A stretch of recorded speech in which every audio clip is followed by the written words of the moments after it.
বন্ধুসকল কি খবৰ আশা কৰোঁ সকলোৱে ভালে আছে বন্ধুসকল ভিডিঅ'টো প্ৰথমৰ পৰা শেষ পৰ্যন্তলৈকে চাব বুলি আশা ৰাখিলোঁ বন্ধুসকল মই আজি ৰুমত অকলেই ৰুমত কিন্তু কোনে নাই আজি টোপনিৰ পৰা অলপ লেটকৈ অলপ দেৰিকৈ উঠিছোঁ অলপ লেটকৈ উঠাৰ পিছত দেখা পালোঁ ৰুমত কোনে নাই সকলোৱে মৰ্ণিং ডিউটিত গৈছে মই এতিয়া কি কৰিম উপায় নাই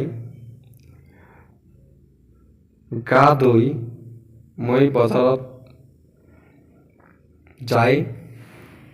অলপ ঘূৰি ফুৰিলোঁ ঘূৰি ফুৰাৰ পিছত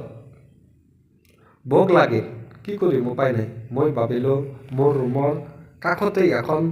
মুছলিম হোটেল আছে মুছলিম হোটেলত যাই আজি বিৰিয়ানী লৈ ৰুমত খাম চাওঁ মই এতিয়া খাই আছোঁ বিৰিয়ানী চাওঁ কিমান টেষ্টি লাগি আছে বহুত টেষ্টি লাগি আছে কিন্তু মই যে খাই আছোঁ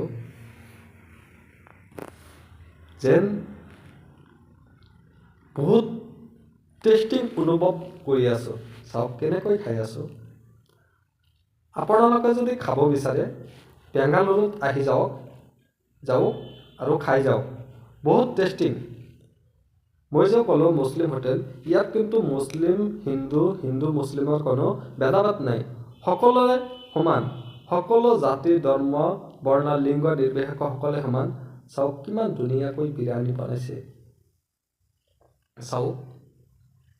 ইয়াত সকলোৱে সমান হিন্দুৱে মুছলিমৰ দোকানত যায় মুছলিমে হিন্দুৰ দোকানত যায় ইয়াত কোনো ধৰণৰ হিন্দু মুছলমানৰ ভেদাভেদ নাই মই যিটো ৰুমত থাকোঁ সেই ৰুমৰ ওচৰতেই একদম কাষতেই একেবাৰে কাষতেই হোটেলখন আছে মই সেই হোটেলৰ পৰা বিৰিয়ানী লৈ ৰুমত খাই আছোঁ বহুত ভাল লাগিছে বিৰিয়ানী